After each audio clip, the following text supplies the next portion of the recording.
Como a Guerra do Golfo Pérsico estava chegando ao fim, as forças de coalizão visavam um último empurrão contra o governo iraquiano. Sob a Operação Tempestade do Deserto, as forças americanas tentaram atacar os militares iraquianos que defendiam Bagdá, a última fortaleza do regime de Saddam Hussein e também a área mais fortemente protegida. O codinome da operação? Package Key, ou literalmente Pacote Q. Foi o maior ataque aéreo da guerra, destinado a destruir objetivos críticos antes que as unidades terrestres aliadas pudessem entrar na cidade. Os objetivos incluíam o centro de pesquisa nuclear de Tuwaitha, perto de Bagdá, zonas defensivas onde haviam mísseis terra-ar e também armas antiaéreas estacionadas, além de quartéis e outros depósitos militares. As forças americanas estavam confiantes diante de seus números superiores de aeronaves e também de sua tecnologia. Ainda assim, o inimigo iraquiano, defendendo a sua pátria, era uma força significativa. A Operação Package Key foi lançada em 19 de janeiro de 1991 e teve um resultado insatisfatório. Isso porque ela não foi um fracasso, mas também não foi um sucesso. Embora Bagdá tenha sido fortemente bombardeada com centenas de vítimas civis e militares, a instalação de pesquisa nuclear iraquiana não foi totalmente destruída. Analistas militares e civis atribuíram os resultados medianos da operação a uma série de problemas de comunicação, mudanças bruscas de estratégia e um acúmulo de situações inesperadas. Essa combinação de fatores provou que a superioridade militar não é suficiente quando não há coordenação entre as partes envolvidas.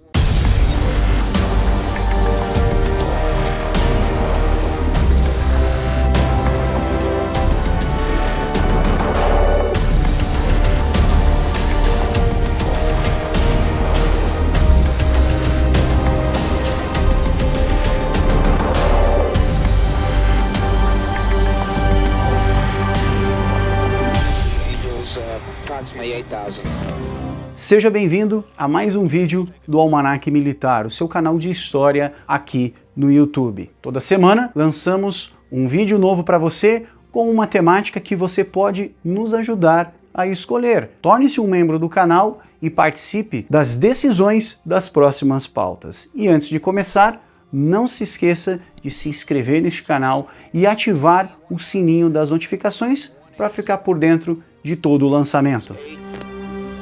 Heading 330.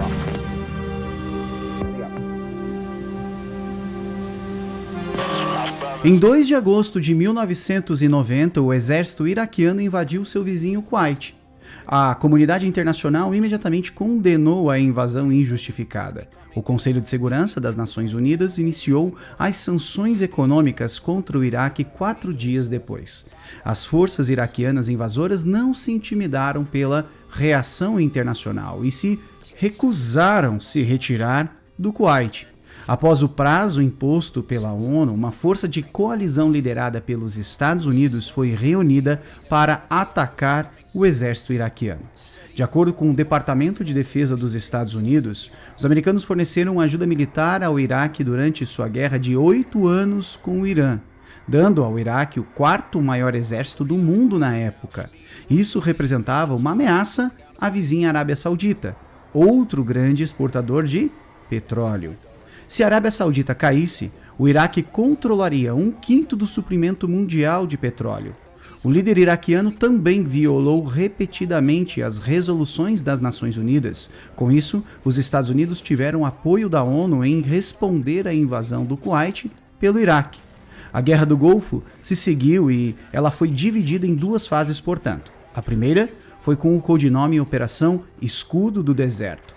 Ocorreu entre 2 de agosto de 1990 e 17 de janeiro de 1991. Como uma operação que visava ampliar o acúmulo de tropas para a defesa da Arábia Saudita. A segunda fase foi a Operação Tempestade no Deserto, que ocorreu entre 17 de janeiro de 91 e 28 de fevereiro de 91.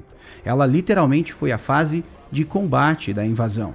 Nos Estados Unidos, o conflito também ficou conhecido como a Guerra dos Videogames. Isso por causa da quantidade de imagens transmitidas pela mídia americana nas televisões a partir das imagens obtidas das câmeras acopladas a bombardeiros americanos durante as operações. A Operação Tempestade no deserto também se tornaria a campanha aérea mais extensa e também a maior coalizão militar formada desde a Guerra do Vietnã.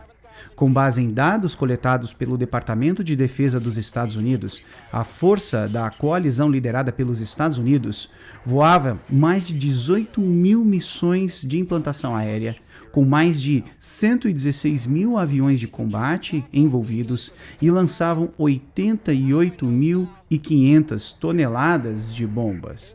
Os Estados Unidos tinham montado com sucesso uma força de combate de 700 mil homens na Arábia Saudita com a ajuda de 39 nações aliadas e em janeiro de 1991 a Operação Escudo do Deserto evoluiu para a Operação Tempestade no Deserto. O objetivo desta nova fase, como dito antes, era atacar Bagdá, o coração do Iraque onde o presidente Saddam Hussein coordenava o exército e o governo iraquiano. Ataques aéreos implacáveis enfraqueciam o exército iraquiano e testariam também as suas defesas aéreas antes que os soldados invadissem a cidade. Bagdá foi fortemente defendida. A cidade foi protegida por um anel de centenas de mísseis terra-ar, além de armas antiaéreas e artilharia pesada para repelir tropas terrestres. Suas defesas variavam de tecnologia de ponta a armamentos da Segunda Guerra Mundial. O exército iraquiano também tinha várias bases aéreas perto da capital, a partir da qual eles poderiam lançar rapidamente os seus próprios caças. A Força Aérea Iraquiana dispunha de aviões de combate soviéticos Mikoyan MiG-29, um caça introduzido pela primeira vez no início dos anos 80, durante os últimos anos da Guerra Fria, e era um adversário digno dos caças americanos F-15 e F-16, que eram a ponta de lança da Força Aérea Americana naquele período. No total, a Força Aérea Iraquiana de Saddam Hussein também tinha um total de 55 aeronaves, que incluíam 10 MiGs-29, 25 MiGs-23 e 20 MiGs-25. Eles estavam bem equipados para um combate individual contra os americanos e, embora ultrapassados em muitos aspectos, os iraquianos ainda representavam uma ameaça significativa no ar. Por outro lado, as forças de coalizão somavam 78 aeronaves, das quais 56 eram o General Dynamics F-16, além de 14 F-15Cs e 6 F-4 Phantoms, com mais 2 EF-111 que seriam vitais para bloquear os radares inimigos. A força de ataque da coalizão central era composta pela 388ª Fighter Wing, localizada em Al-Minhad, nos Emirados Árabes Unidos, além do 41º Fighter Wing em Doha, no Catar. Outras aeronaves poderiam reforçar a coalizão a partir da base aérea de Torrejón, na Espanha, e também nos Estados Unidos. Esta organização conseguiu agrupar a maior quantidade de caças F-16 da história. Os pilotos americanos estavam confiantes de que os equipamentos e as táticas aéreas dos Estados Unidos derrubariam todo o sistema de comando e controle defensivo do Iraque. Se isso não bastasse, toda a OTAN estava de prontidão para pressionar o inimigo com mais força letal. A Operação Package Key invocou um ataque aéreo usando todas as forças de coalizão disponíveis. Como dito antes, além de desgastar as defesas inimigas, o alvo principal era o Centro de Pesquisa Nuclear de Tuwaitha, nos arredores de Bagdá. Outros objetivos que dariam um duro golpe no regime iraquiano foram adicionados horas antes da operação formalmente começar. Foram incluídas o quartel-general da Guarda Republicana e o quartel-general da Força Aérea Iraquiana. A Operação Package Key foi lançada em 19 de janeiro e aeronaves começaram a decolar de 4 locais distintos. O plano era se reunir na Arábia Saudita antes do ataque, onde aeronaves auxiliares estariam de prontidão para reabastecer o grupo principal. Os desafios logísticos e operacionais da missão foram agravados rapidamente pelo mau tempo. Os aviões de abastecimento se aproximaram da zona muito rápido e tiveram que baixar sua velocidade, o que afetou os caças F-16 que tentavam manter um voo nivelado junto a eles. Para piorar as coisas, outras aeronaves esperadas para o apoio no reabastecimento não decolaram a tempo, isso porque seus comandantes receberam ordens tarde demais na noite anterior. Alguns pilotos também ficaram surpresos que suas ordens tinham mudado horas antes, incluindo a adição de alvos, como o citado anteriormente aqui. Esta desorganização inicial aumentou potencialmente a exposição dos esquadrões de F-16 às defesas aéreas inimigas. No entanto, era tarde demais para mudar a ordem. Ainda assim, os pilotos americanos acreditavam que poderiam concluir a operação, mas no momento em que eles começaram a atingir os objetivos secundários, os caças que seguiam para os reatores nucleares no centro de pesquisa, a missão primária, estavam expostos demais às defesas internas da cidade, prontas para derrubá-los. O Major Jeffrey Tice, um dos pilotos de F-16 que foram encarregados de bombardear os objetivos, mais tarde afirmou que os pilotos estavam muito confiantes de que não seria tão difícil quanto parecia no papel. Apesar das dificuldades adicionais, as aeronaves da coalizão continuaram com suas respectivas missões. À medida que se aproximavam de Bagdá, a resistência inimiga aumentou com mísseis terra-ar e artilharia atacando todos os invasores que entravam no espaço aéreo da cidade. Neste processo surgem os primeiros problemas de comunicação entre as forças atacantes. Depois que grupos de missão atingiram então a instalação de pesquisa nuclear e uma refinaria de petróleo, o Major Jeffrey Tice e sua unidade foram para o coração da cidade. Foi então que sua unidade foi atacada por mísseis terra-ar. Em poucos segundos, uma dúzia de mísseis não guiados foram lançados contra eles. Todos os mísseis falharam, exceto um. O Major Tice viu o último míssil terra-ar se aproximar de seu F-16. Ele rolou em seu dorso e desceu rapidamente para evitá-lo. Ele permaneceria relativamente seguro se seu F-16 se afastasse do míssil iraquiano. Contudo, foi aí que o sensor de proximidade detonou a ogiva do míssil. Não foi o dia de sorte dele. O míssil atingiu seu F-16 e o Major Tice perdeu momentaneamente os sistemas de controle. Quando os sistemas de backup ligaram, o Major Tice levou sua aeronave o mais longe que pôde do centro da cidade antes de perder a sua comunicação com a equipe. Ele estava a 240 quilômetros ao norte da fronteira iraquiana quando decidiu ejetar a 4 quilômetros de altitude. Quando o Major aterrissou, um grupo de combatentes beduínos o capturou. Embora ele tenha sido tratado com muito respeito, inclusive recebendo uma boa refeição sob a segurança do inimigo, ele foi entregue às autoridades iraquianas no dia seguinte. O Major Tice não sabia, mas ele foi um dos 2 únicos pilotos abatidos durante aquela operação.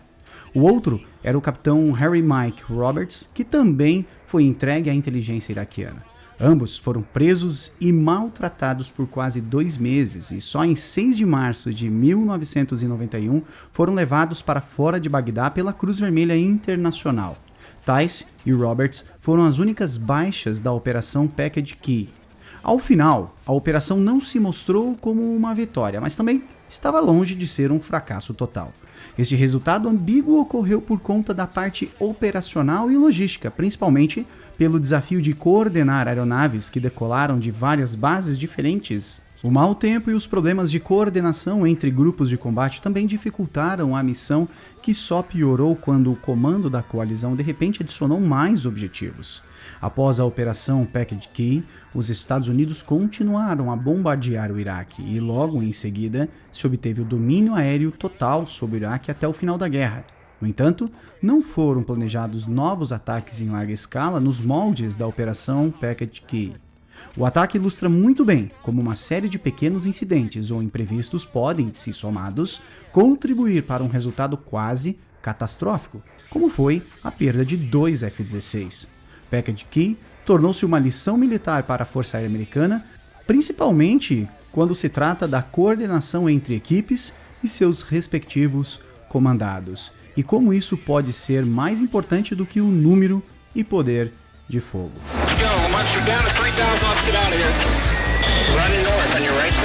E se você gostou dessa história, fica aqui as sugestões de leitura sobre este tema. Na descrição deste vídeo deixamos os links de acesso direto a você. Fica aqui o nosso muito obrigado pela sua audiência, um grande abraço e até a próxima. There's Munster, he's over on the right side.